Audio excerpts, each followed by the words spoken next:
that we get this question for a while. I just answered this question yesterday, twice. You weren't here? Okay. Okay, let me type this just to get the Trovo people.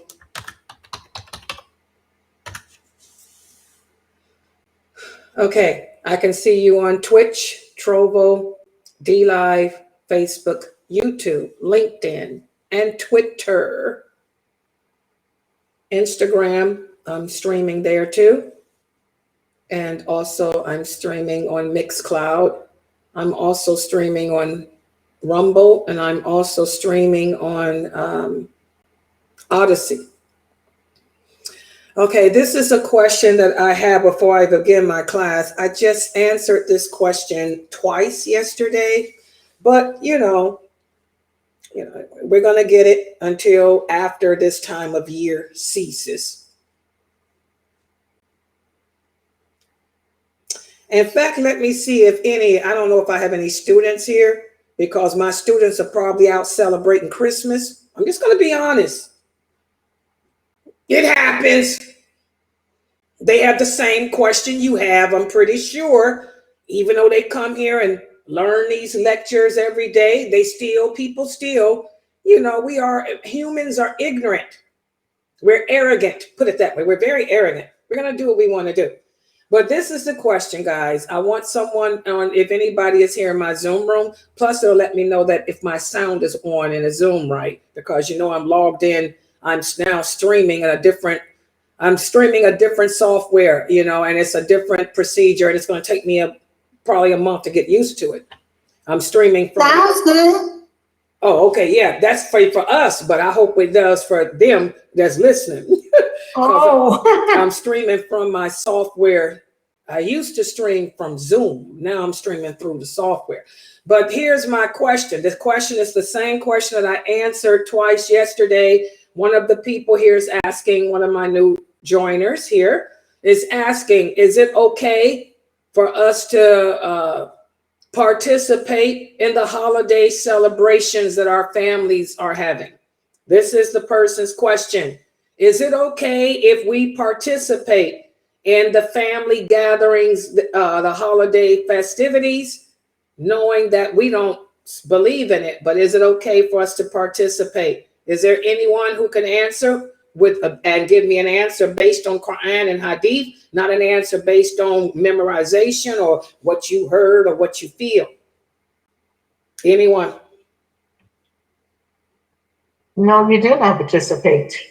You do not participate, because when you're participating with them, in their minds, you are acting just like they are, and they accept it. So they figure that you're not living the truth that you say you want to live.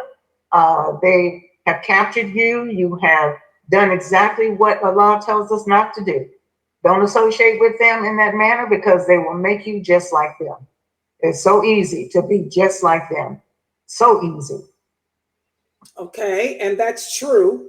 We don't participate. Would like to hear some Quran and Hadith in the answer, but it's true, we don't participate in those type of celebrations. But why is it? What is it that we are contradicting? What is it about our belief system that we are contradicting when we participate in any non-Muslim celebrations like this? We are associating. We're associating partners with Allah. No. I want y'all to think about what we've been discussing for the past year. This ain't about associating partners with Allah. We ain't associating no partners with Allah. What is it that you are violating by participating in these celebrations? What are we violating in regards to our belief system? It's a simple answer. This ain't association. What is it? No, we are running our allegiance to Allah. Okay, so don't use the word associate partners. No, I meant to. That's my apologies. I used the wrong word. Yeah. I want y'all. Wait a minute, hold on for a second. I want you to think while I explain to these other people that's typing, you think, get your words together. I want you guys, one of the things that happens is we use the wrong wording. We have to think and think hard before we answer. Wording, expression is everything. You don't say that I'm associating partners. No, I ain't. All I'm doing, like the person is saying, how is that associating partners? I'm going over to my family's house. All my family are gathering together to eat because of the holidays for them. This is their holidays. But I want to go just to hang out with my family and eat. I ain't associating no partner. I want y'all to choose the words. And I've been teaching this for the past year. All of you should be able to answer this intelligently and correctly without bad wording or anything.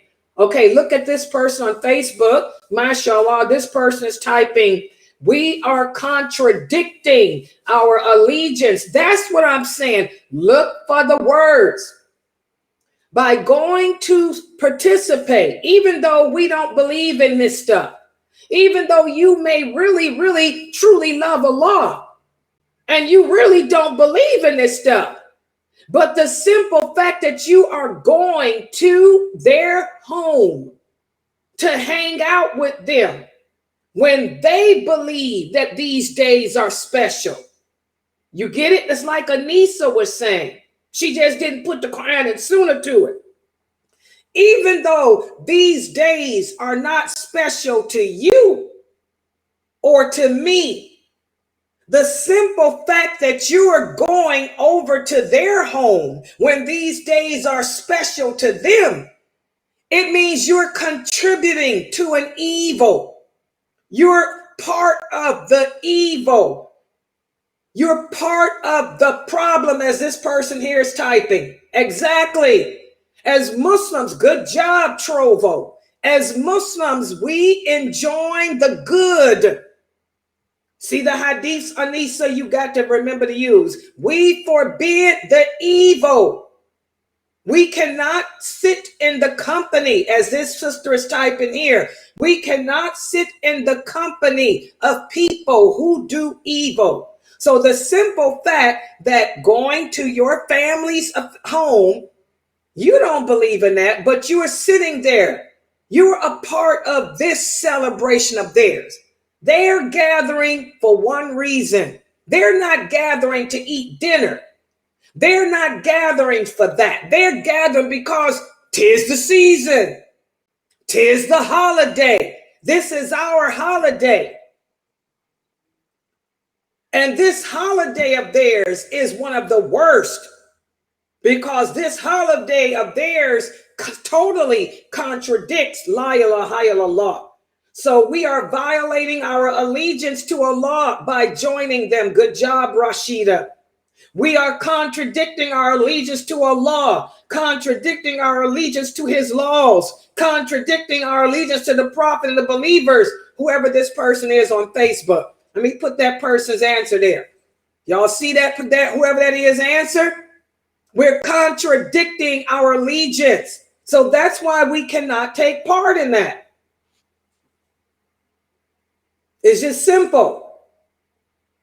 I know you don't believe in Christmas. Allah knows you don't believe that Jesus is the son of him or his partner. But why are you hanging out with your family over Allah? You violated the allegiance, the tie of allegiance.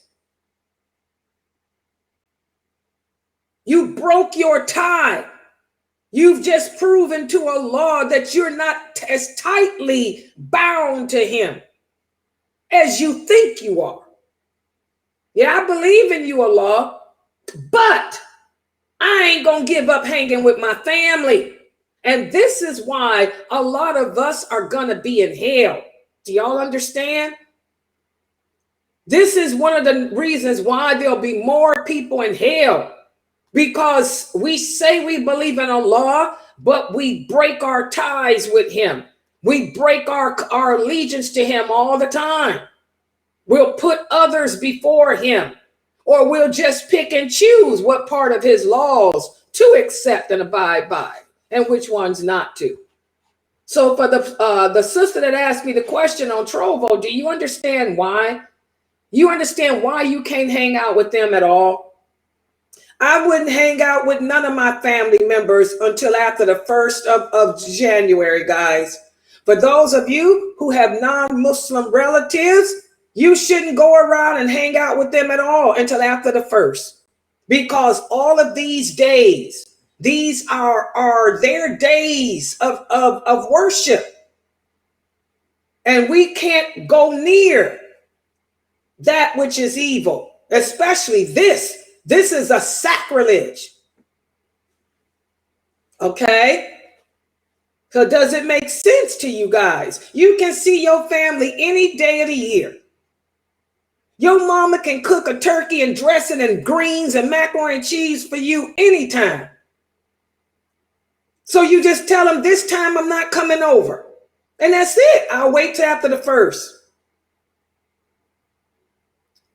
The families gathering together to watch football. The families gathering together to eat and party. I just won't be a part of that celebration because this one is too intense. This celebration of yours totally contradicts my belief system. So I take no parts in it, period, dot. Y'all understand? So here's another question. What about this? What if your family, this is what the brother is typing here. What if your family buys presents for your children?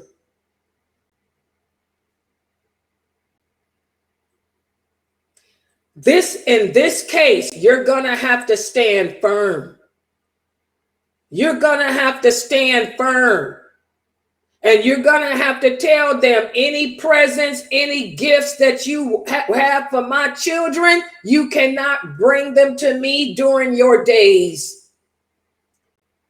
Don't bring them to me during my days, your days of celebration, because these days from the 21st day of Christmas, my true love sent to me. Y'all know there's a song or a poem for everything.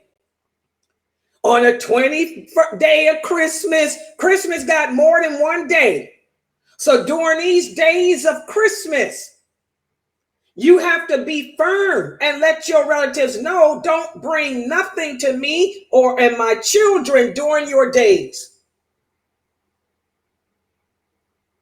Give them to me during Ramadan, or give them to me some other time. Give them to me at the end of January. Give them to me anytime but during your days of Christmas. Because again, I'm not going to reject your gift. I'm not telling you guys to not accept it. The Prophet Muhammad accepted gifts. But did he accept it on Christmas?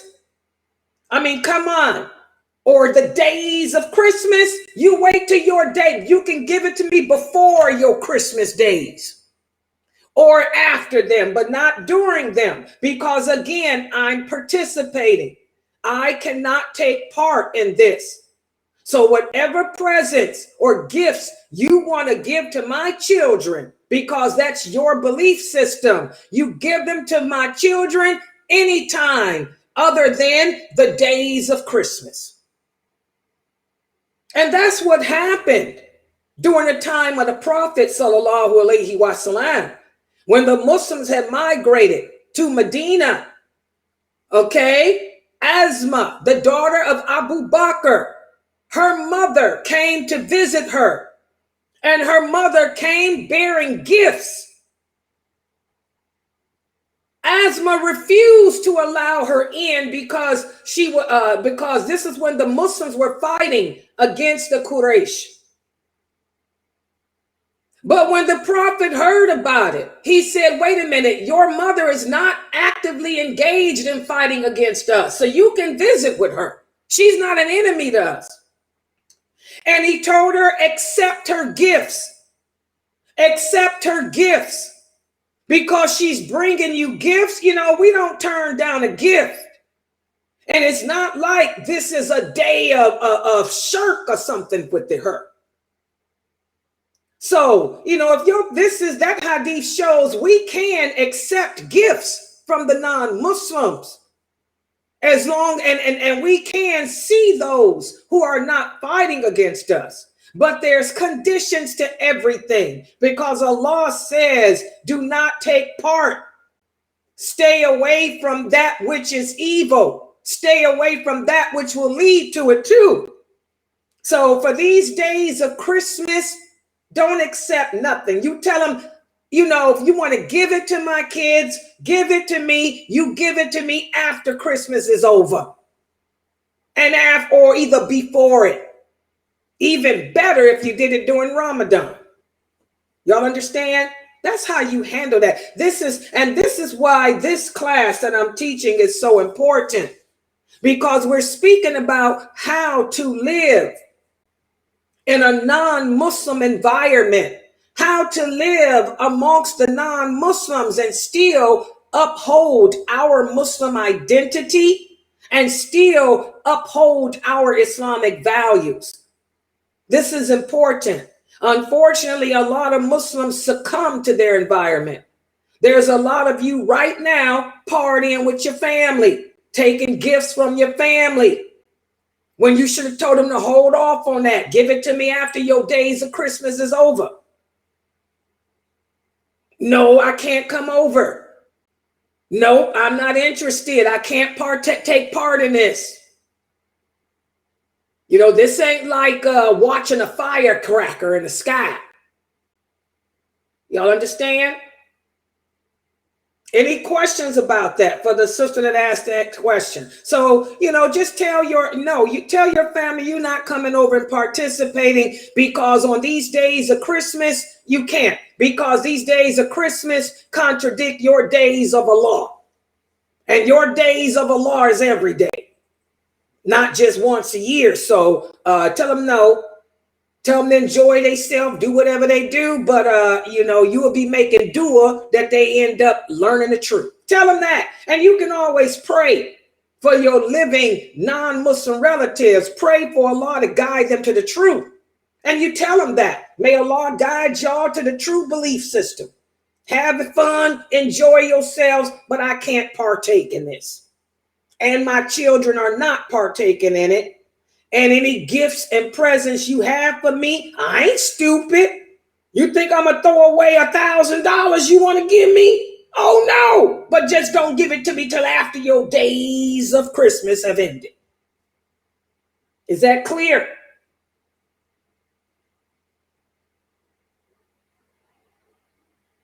Yeah. Okay, any other questions on that? And I know I'm going to get these questions every day. I just answered it yesterday, but I would think that my students would get better at answering it, but they're not. You guys who are my personal students are going to have to learn how to incorporate the Quran and the Hadiths into your answers. You should be able to do that by now.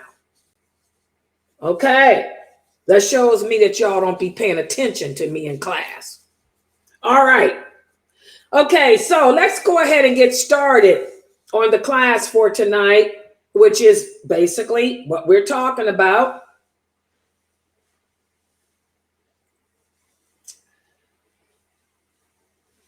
Do I need to? Okay, let me do that. Inna alhamdulillah wa salam ala wa rasulullah. Sister told me that she don't know if I did the starting. Okay, well, I did it again with that just in case. And she said, good explanation. She said she's going to use it too. Oh, by the way, guys, Sister Wafat lives in the Emirates. She said you should see how big a deal Christmas is over there. She said they partying. Here it is, a Muslim country, and they celebrating Christmas like it's 1999. She said she's going to use what I said to the Muslims, because the Muslims in the Emirates party like it ain't no tomorrow. She said you see jingle bells, you see Christmas trees, big fat Santas on sleds. She said it's ridiculous. And that's a so-called Muslim country. Okay. All right. This is what we've been speaking about for the past couple of weeks. How to maintain our Islamic identity, how to maintain our Islamic morality and principles, living in a non-Muslim environment. And this is all based on the book written by Sheikh Karim Abu Zaid. Yeah, he's Egyptian like me too. Probably from the same tribe. I know. Okay, and no, I'm not his personal sister. A lot of people ask me if I'm Kareem Abu Zaid's sister. No, we're just sisters. I'm his sister in faith. Okay, his sister in faith. And I'm trying to find the book. The name of the book, this is it. Diluting Wala Wal Bara. I need you guys to go to Amazon.com. For those of you who have volume 1, which is the one we're still in, and purchased volume 2. Because these chapters that we're covering now are the introduction to volume 2, which focuses more intensely on how to maintain that Islamic identity in a non-Muslim society and a non-Muslim environment. So you want to go to Amazon. His book can be purchased at Amazon.com. Get volume 1 and 2. If you don't have volume 1, get it too. Diluting Wala Wal Bara by Kareem Abu Zaid, volume 1 and volume 2. Okay? Everybody got that? Okay. All right. Okay. And also, guys, before I do, because when I put the PowerPoint up, I'm going full screen since I'm using a different streaming platform. Please support this dawah effort. You know, we're desperately, it's the end of the month. We're in need of donations to cover our expenses for another month. You know, the first of the month is when our $300 streaming bill comes out. We don't have nothing in our account but $20-something yesterday. I didn't check today. Please donate and support us, guys. Okay, I'm going to put this down. And also remember, I'm going full screen. I want you guys to remember too, that as I'm teaching the class, you can screenshot. The screenshot does work now, doesn't it, Mina, if Mina is here? Yeah, it works. You just have that little red thing, subscribe at the top. Other than that, it's fine. Do I need to take that down too? Yeah, because it still covers it up. Okay, hold on.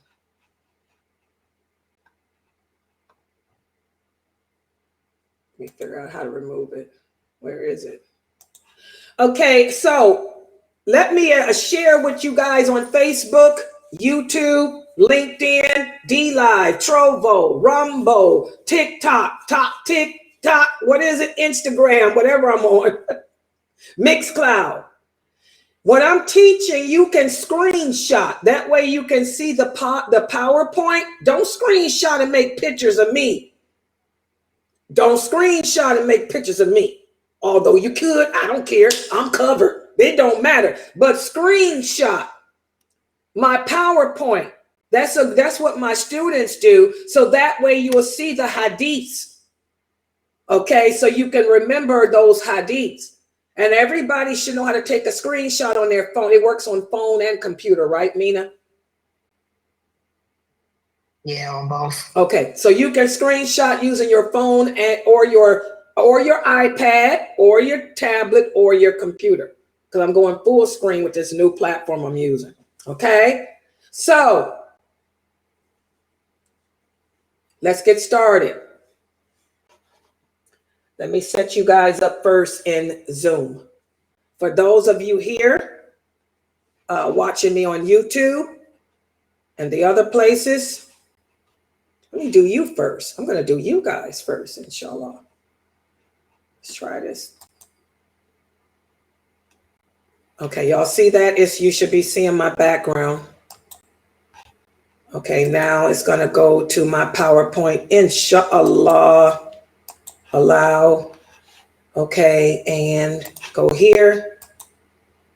That's the PowerPoint. Inshallah, everybody on Zoom and Facebook and the other platforms, I mean, not Zoom, on Facebook and the other platforms should see that. For those of you here in my Zoom room, you guys should see it now too. Do you all see it in Zoom? Yes, we see it. Okay, good. See, I worked on this last night. I got to take it slow. Take it slow, Layla, so I can continue to stream and work the cameras myself. I'm working 5 computers all by myself. And what am I supposed to do now? Now I'm supposed to go straight to PowerPoint. If I mess up, let me know. You guys still see the PowerPoint. Let me know if you don't. Get on that mic, Mina, if something happens, because this is new for me. Okay. I think it's working because I see my mouse moving on my cell phone. Yeah, it's working. I'm doing it, guys. I'm doing it. Uh-oh. I have anxiety, so y'all just bear with me. I get excited when I do something right. Okay. So here we are. Here it is, the PowerPoint full screen. And y'all can see how I got it full screen. Take a screenshot. So that way you can see what I'm, if you want to read it, the PowerPoint, screenshot it.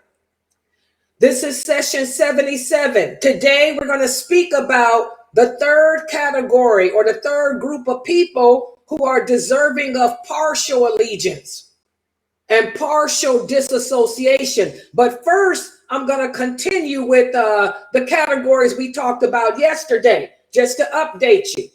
Yesterday, we spoke of ways to disassociate ourselves from that which opposes our way of life, living in a non-Muslim environment.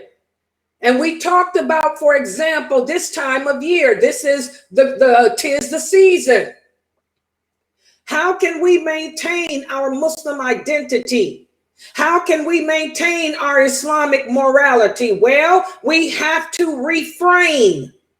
And that's hard for many of you to do. But we must refrain from participating in their celebrations. Like we talked about before the class. You let your family know these are the 25 days of Christmas or whatever they call it. During these days, I'm not going to be hanging out with y'all. Don't give any gifts and presents to me and my children during these days either. Give them to us before your holidays or after, but not during. And don't expect me and the children to be over for dinner. Don't expect us to come over and watch the game. We don't have nothing to do. We have to distance ourselves from that which invalidates our allegiance to Allah. You explain to them, if I did participate in your celebrations, it's going to show that my allegiance is not to Allah. I love Allah. You can even tell them, you raised me to love Allah. Didn't you raise me to love the Lord? To show love to the Lord? Well, I'm showing love to the Lord and my allegiance is to him. So I'm refraining from participating in your Christmas. I'm not going to participate in your Thanksgiving either, because your Thanksgiving totally contradicts my allegiance to Allah. I don't have allegiance to the colonists. I don't have allegiance to the pilgrims. I don't have allegiance to the Native Americans. My allegiance is only to Allah, to the Prophet Muhammad and those Muslims. Okay, so you don't participate. And this is very, very important. Valentine's Day, the same thing. I cannot participate. Don't give me a Valentine. Don't ask me to be your Valentine, because this holiday totally contradicts my Islamic morality. We don't believe in boyfriends and girlfriends. We don't believe in having relationships outside of marriage. So I can't take part in that. Don't give me a Valentine's Day gift. This is how we maintain our Islamic identity in a non-Muslim environment. And we also talked yesterday about how we distance ourselves from people whose lifestyle contradicts ours. When you go to work, we have to work with our non-Muslim co-workers. We're engineers. We're all working together on a project. But their lifestyle is not like yours. After the job, they like to go out and get drunk, have a couple of beers, go watch a couple of strip clubs, whatever they do. You don't participate in that. You tell them, I can't go out with you. After the job, when I punch out, I'm going home to my family and I'm going to the mosque because your lifestyle is not like mine. So we spoke about that. How to maintain our Islamic identity and our faith in a non-Muslim environment, distance ourselves from people who contradict our lifestyle, and refrain from participating in non-Muslim celebrations. Also, another way that we can maintain is we have to learn how to struggle for the sake of Allah, guys. We struggle against the enemies of Islam. We struggle against the enemies of Allah with our tongue, with weapons, or heart. Here in America, we don't go around making war. But if somebody speaks out against our belief system, if somebody speaks out against Muslims, we struggle for the sake of Allah. We write letters. For example, if there's a politician who's making rude, crude comments about Muslims, we can fight against him with our tongue. We can prove him wrong with our tongue, with letters and things like that.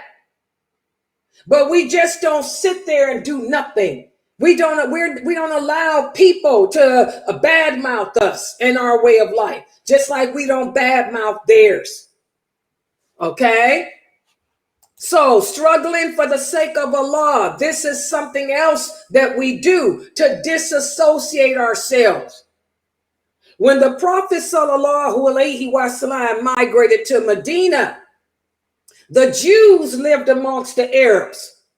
And some of the Jews said some horrible things about the Muslims. They made fun of the Muslim women, made fun of our religion. So the companions, the Prophet spoke out against that stuff. He would speak out against their claims, prove them wrong. And that's what we do in a non-Muslim environment. And also another way to disassociate from that which opposes our lifestyle. And this is hard. This is hard. We have to maintain our belief. We have to disassociate from cutting the ties of kinship unless Allah says so. Let me give an example of this. How many of you Muslims have inherited money from your mother and father and they were not Muslim? This is haram. Islam teaches that non-Muslims cannot inherit from us. And we cannot inherit from them. You have to let your non-Muslim relatives know this. Let them know whatever you want me to have, you have to give it to me before you die. Or you can only will me 1/3 of what you have. That's it. You can only give me 1/3 of your estate. But you cannot make me your sole inheritor or any of that. And the same with us. Any non-Muslim children you have, your non-Muslim relatives do not inherit from you either. So whatever you want your children to have, you got to give it to them in this world before you die, or you can gift 1/3 of your estate, and that's it. Muslims ain't doing this. I know a lot of Muslim women who are so in love with money that money is their God. They really believe that they're supposed to inherit from their relatives, and they accept whatever their relatives that die who are not Muslims give them. This is haram.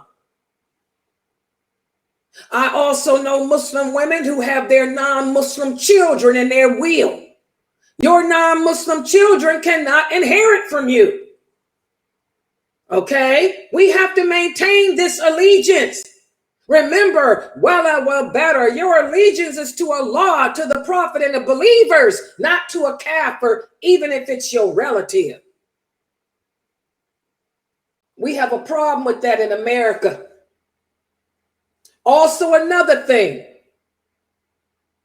an apostate. America is not a Muslim country, but we still have to uphold the laws of Islam. You raise a child to be a Muslim, and that child apostates. She comes home and tells you, I am not a Muslim anymore. In fact, I'm now a Christian. You're supposed to cut her off completely. There's no tie of kinship anymore. The bloodline has been severed. That means you're not supposed to have nothing to do with her, period. How many of you Muslim women uphold that? Very few. Because that's a hard sacrifice to make, but you're supposed to. If your child apostates, an apostate does not mean don't practice. An apostate is a person that declares another religion other than Islam. I know a lot of Muslim women here whose children converted to Islam. You're not supposed to have anything to do with that child anymore. She's done. It's as if that person died. But you still dealing with her, partying with her. Even got that apostate in your will. Astaghfirullah. So these are other ways that Islam teaches us to disassociate from that which opposes our way of life in a non-Muslim country. The companions didn't have a problem doing that. If somebody apostated, they had no problem implementing the laws of Islam. If somebody came from a non-Muslim family, they let it be known. Don't put me as your heir. You can gift me 1/3, and that's it. They wouldn't even accept anything. If they had a non-Muslim relative who died and left them their stuff, they wouldn't accept it. They wouldn't accept it at all. See, those companions, they had true faith. This is why Allah has already forgiven them of their sins. That's why they will be of those 70,000 that will enter paradise without being held account. And most of you won't even make it to that. You can forget it because your allegiance is not correct. Okay, so those are the things that we can do to help us to maintain our identity and faith in a non-Muslim country. Stop participating in their festivities. Struggle in the way of Allah and maintain the laws of Allah, even if it be against our own. And now we're going to speak about the third way that we can maintain our identity in a non-Muslim environment. And that is by understanding that some of the people amongst us are deserving of partial loyalty and partial disassociation. These are the Muslims that we come in contact with in our communities. Some of them are good, some of them are bad. Some of them have both good deeds and some of them have both bad deeds. So our allegiance to them is based on their actions. For example, we have a companion. His name was Abdullah ibn Himar. He used to drink alcohol. He was an alcoholic. He couldn't stop drinking. He would give it up and go back to it. Give it up, go back to it. He was a good man, though. He loved the Prophet Muhammad. He loved Allah. He would come to the mosque and pray and do his obligations. He would participate in jihad and everything else. But he couldn't let go of that alcohol. Sometimes he would get drunk. So the prophet explained that this is a person who's deserving of our loyalty on one hand and disassociation only on the other. He said, don't curse him because he loves Allah. He believes in Allah. But when he's drinking, that's when we disavow him. And every time he got drunk, the prophet would issue the punishment, which was 80 lashes upon him. Okay? So, this is an example of how there are some Muslims that we show our allegiance to when they're doing right, when they're practicing, when we see nothing but good in them. But when we see them doing and dabbling into the haram, then we don't support them then. But we admonish them. We tell them, hey, until you let that alcohol go, brother, don't come around this mosque. You can't come up to the mosque drunk. You can't come up here smelling like marijuana. You can't sit outside the mosque smoking them cigarettes. Long as you doing that, we ain't got nothing for you here. So this is a hard thing to do. But Muslims, we're supposed to treat other Muslims based on their situation and behavior. This is why our prophet taught us to be careful who you choose to be your friends. You want to surround yourself with people who are publicly and outwardly practicing this deen. None of us are perfect. I could be a person that's smoking cigarettes in my house, but nobody knows it but me and Allah. Allah, that's different. But to publicly disobey Allah, this is a person that has no fear at the time. And we got to be careful of this. So we have to look at people, judge them. We have to judge people based on their behavior, okay? Their actions. And some Muslims will fall in the category of partial allegiance and disassociation. Okay? For example, a sister. Here's a woman, a sister wears hijab. She comes to the mosque. She helps out, but she smokes cigarettes. Then you got another woman who doesn't wear hijab, but she's a Muslim. She helps out too. They both fall in the same category of partial allegiance. I'm going to love and support you as long as you're doing good. But when you are openly disobeying Allah, I got to distance myself from you. And this is hard, guys. Hard to do. A lot of us have a hard time staying away from people that we care about when they're doing wrong. A lot of us have a hard time saying no. For example, you know that this sister smokes cigarettes. She's calling you up, asking you for some money. You know that 9 times out of 10, she needs that money to buy some cigarettes. So what do? You say, okay, what do you need the money for? Oh, I need some Pampers for the baby. Okay, I'll buy the Pampers and bring them to you. That's what you do. If there's a sister that you know that smokes cigarettes and she's asking for help, ask her what is it for, and then you buy whatever it is she needs. She tell you, I need help paying my rent. Okay, I'll write a check out to your rental company. But we don't take part. We disassociate from the evil that they're doing. And so let's see how well you guys understand this. I got a quiz for you. Everybody pay attention. Wake up.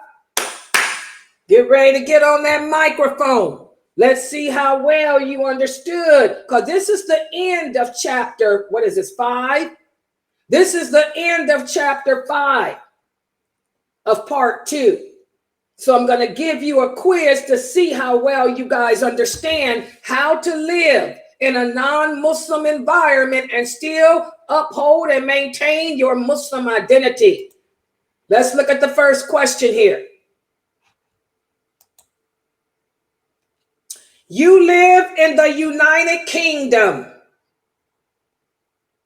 Location is important, so that's why I have to give y'all the location, because things are handled differently if it's a Muslim populated place. You live in the United Kingdom. Your daughter comes home and announces that she is no longer a Muslim and has declared a new religion. How does Islam demand that we treat her now? What do? She's declared she's done. I'm done with Islam. I am now a Christian. How does Islam dictate that you treat her now? Who's going to answer that and give your answers based on evidence?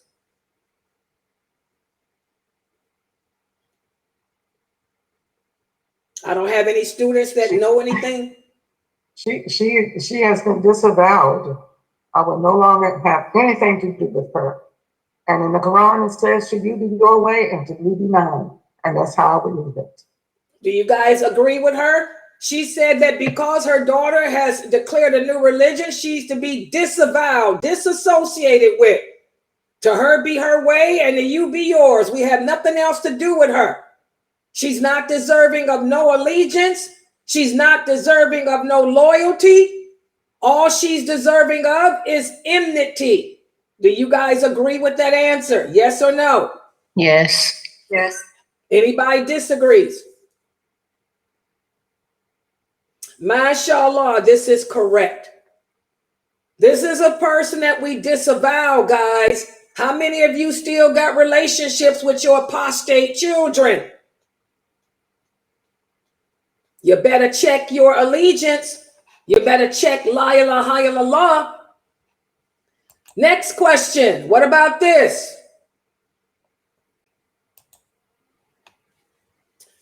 Location is important. You live in America. A well-known journalist constantly writes articles demeaning the religion of Islam and the Muslims in general. What does Islam dictate that you do? Again, this is the location, because in a Muslim populated country, they can't do nothing. But you live in America. A well-known journalist constantly writes articles demeaning the religion of Islam and the Muslims in general. What does Islam dictate that you do?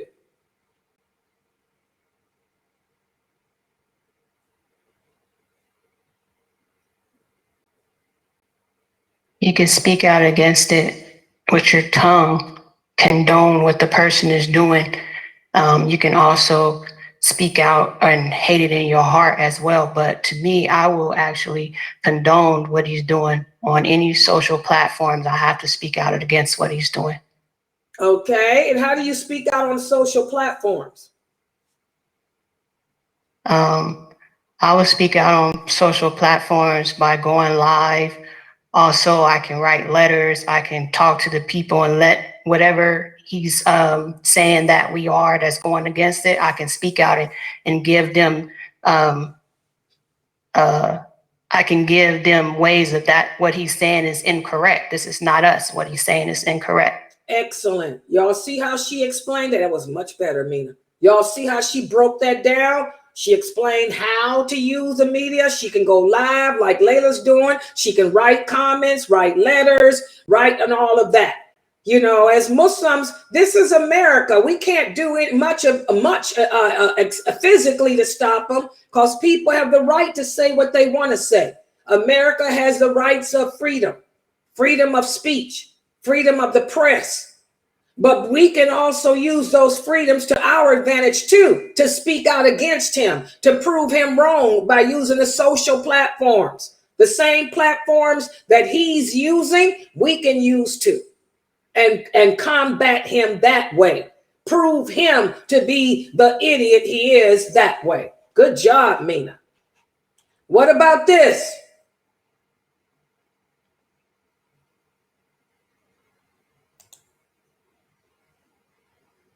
This may get a little complicated. Your brother, and it doesn't matter what country you live in. It could be America, United Kingdom. It could be Egypt, Saudi Arabia. It could be the Emirates, Ghana, Ethiopia. Your brother is part of the LGBTQ community. As a Muslim, how does Islam dictate your relationship with him be?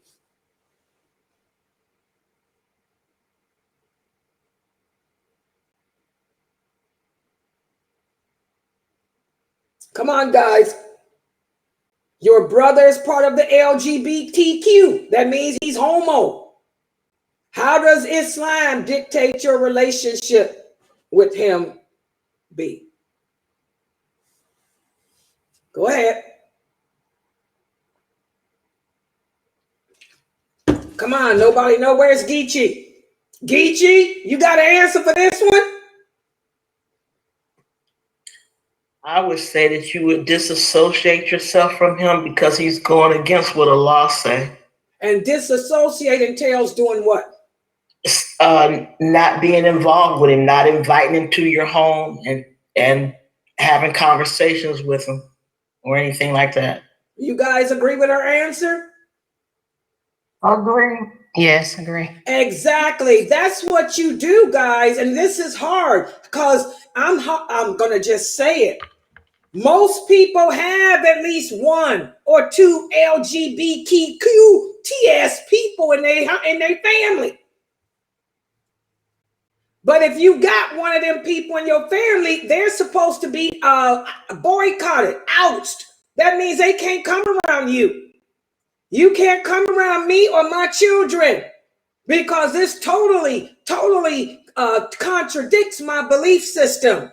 This totally contradicts my way of life. This is setting a bad example for my children too. So I'm sorry. He may have been your brother, but he's done now. Your spiritual ties are stronger than your blood ties. He ain't my brother. He may be heavy, and because he's heavy, he ain't my brother. So he can't come around you no more. You're done. It's a done deal. What about this?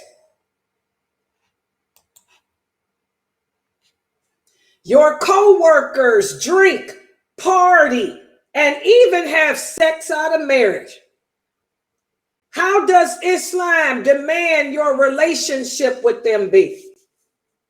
And as you guys can see, I tried to put questions that you guys can deal with. I tried to make the questions relate to real life because we find ourselves in these situations. Your co-workers, I don't know why that screen froze like that. Your co-workers drink. Oh, but let me just take it down.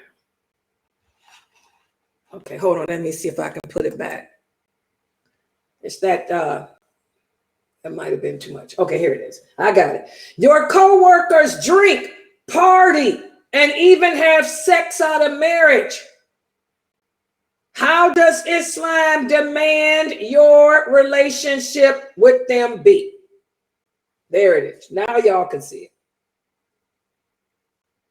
We don't have no relationship with them. It's only strictly for the work-wise, because their lifestyle and everything that they're doing is contradicting us. So we just work with them and go home, be about our own way. You guys agree with her? We just work with them and go home. Okay. I agree. Exactly. Well, what about this? They have one of your coworkers is having a baby shower. And she invites you. She says, Layla, I really like working with you. I'm having a baby shower. Please come over. It's just all women and we won't be drinking. We're not going to smoke or drink. We're going to respect you. Can you come over? What do you do in that case? That's kind of like a different situation that you can't really know what she's saying is true because she's having the shower. It doesn't mean that the other people that are coming there, they're not going to bring their little drinks in their, purses or whatever. So I would just send a gift. I would just stay away from that. Because to me, that's a gray area. I would stay away from that. I'd send her a gift. Anybody else? Yeah, I agree. Just send her a gift. You don't have to go. Exactly. It's not even a gray area. She still is not a Muslim. Remember, I don't have allegiance to her. We're just co-workers. Her lifestyle is not like mine. Whether she stopped drinking for 2 hours and stopped having sex for 2 hours, it still doesn't change the fact that she's not of me and I am not of her. So you tell her, thank you for inviting me, but I will send you here. I'll give you a gift instead. Do y'all understand? So it's not about whether or not it's gray or purple. It's not about whether or not the person going to bring. The bottom line is it's about la ilaha illallah. She does not believe la ilaha illallah. She does not live la ilaha illallah. So she can be the nicest woman on earth. She can be a good Catholic. She can be a Christian and go to church every Sunday. She still doesn't profess the la ilaha illallah. So I'm not going to take part. We struggle against that. I'm against anything that opposes and anyone that opposes Islam. Y'all understand? So you shouldn't be participating in your extra work curricular activities, however you say it. You go to work with them. When it's time to go home, you punch out and keep it moving. We don't go to no gatherings outside of the job. That's how you maintain your identity. What about this? Amatullah is Muslim, but she smokes marijuana despite being told it's haram. But she is always eager to volunteer to help the Muslims in her community. She helps with fundraisings and all of that. So how does Islam dictate that the Muslims deal with her? I mean, if she has any issues or whatnot, you will help in that regard. But as far as hanging out or whatnot, I have to separate myself because she's not following the guidelines of Islam or what Allah wants for her. So no, I would not be with her in that aspect. Okay, that's Geechee's answer. The fact that she's Muslim, if she ever needs help, I'll help her, and all like that, but I won't hang out with her. Anyone else with another answer? She said that she's not somebody I would hang out with, but how does Islam dictate the Muslim's relationship be with her? Anything else? Partial. You show her partial loyalty, and then you disassociate when she's doing bad. You give her advice, let her know, hey, you need to stop smoking weed or whatever you're doing. You got to still advise her. Exactly. That has to be part of the answer too, guys. Since she's a Muslim, of course I won't make her be a person I hang out with, but she's a good sister. So when she's just like that companion that used to get drunk. When she comes around, we treat her with loyalty. When she comes around and she's practicing, we treat her well. Okay? But when she comes around and we smell that marijuana or whatever, this is when we let her know. We first of all advise her. So you haram. You ain't supposed to be coming around here smelling like no weed. And we distance ourselves from her. You brothers who are imams, y'all need to stop allowing the men to smoke cigarettes outside the mosque. And if I were you, this is why Allah didn't make me a man. Allah didn't make me a man because I'd be tough. I would be another Umar. If a brother came to the mosque smelling like marijuana, If a brother came to the mosque smelling like cigarettes, he should be put out.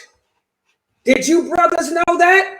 You're not supposed to allow anyone to come in the mosque stinking like onions, garlic, marijuana, smoke, cigarettes. This misconception, because I was listening on another platform to some Muslim who's famous,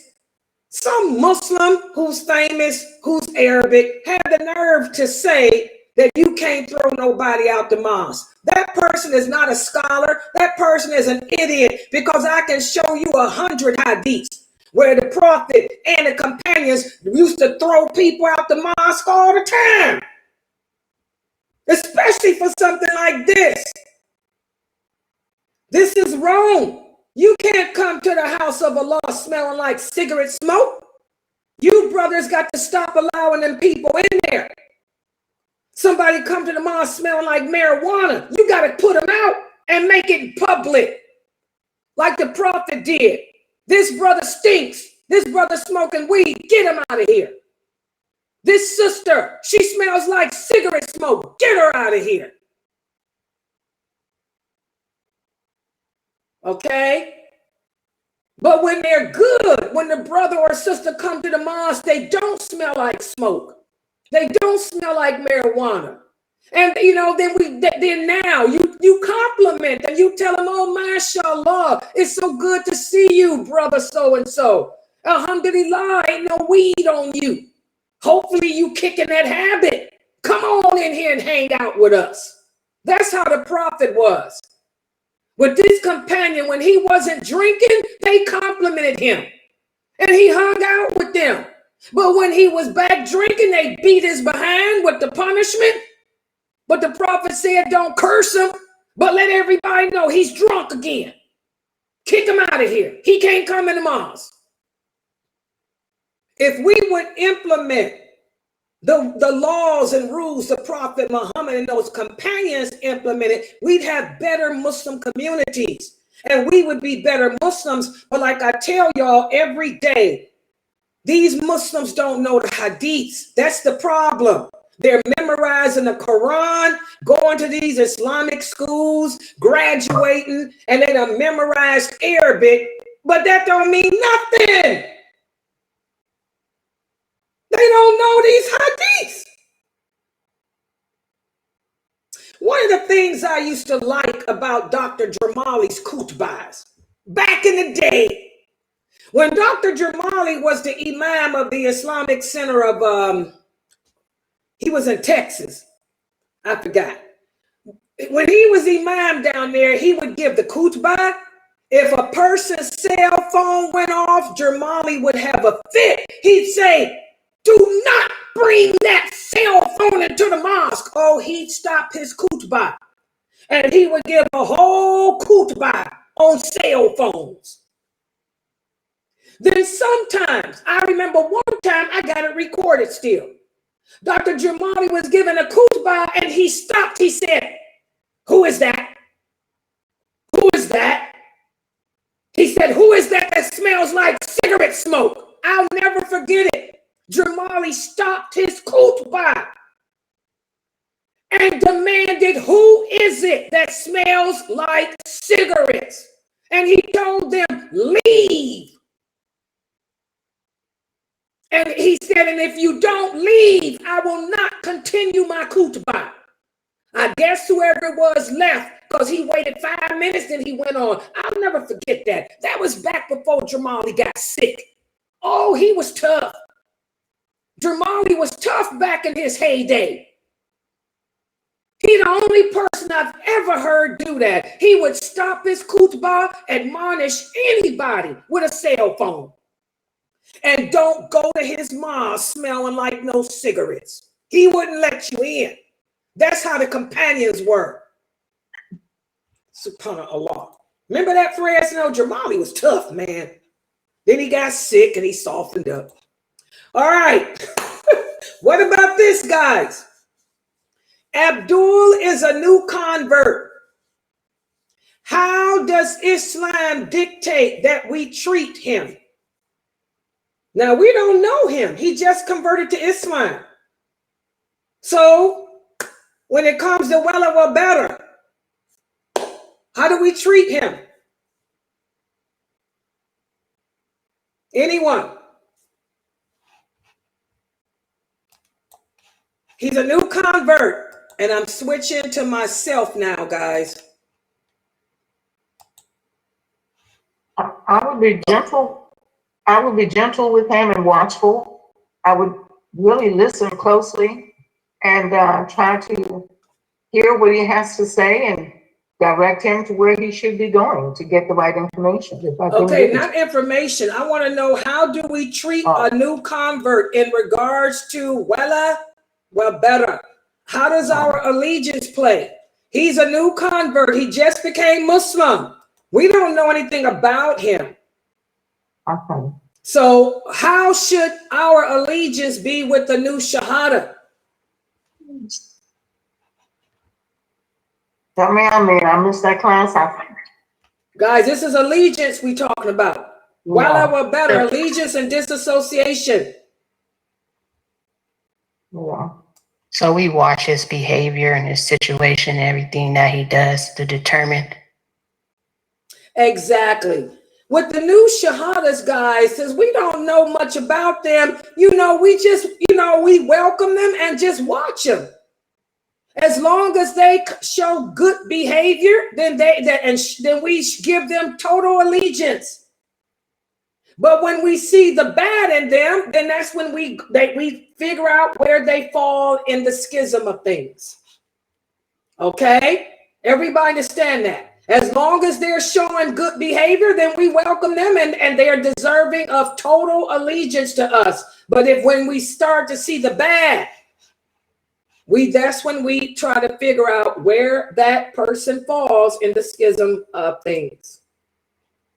Okay, now let me look at the answers that they had on YouTube and Facebook, because I had the screen up. This quiz was so important, I didn't want to put it down and end up trying to put it back up right and go through what I went through yesterday. But let me see what your answers were on YouTube and Facebook. Let's see what y'all came up with.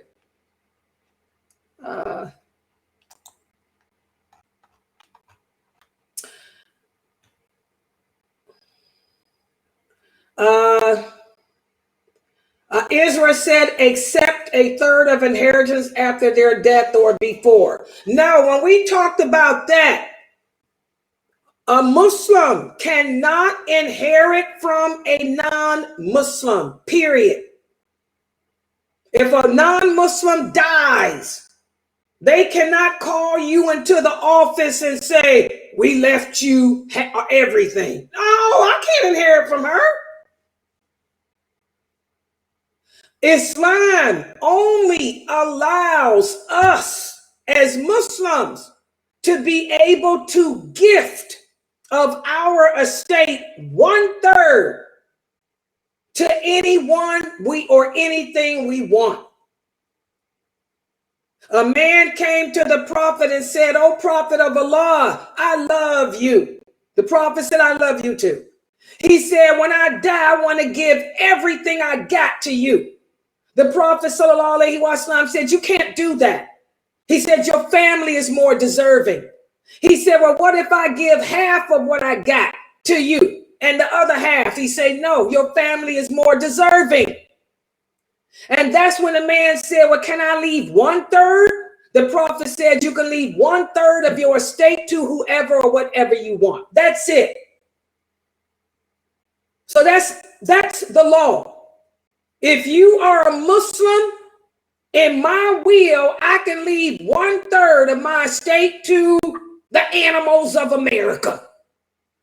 If I'm a Muslim, I can leave 1/3 of my estate to the masjid.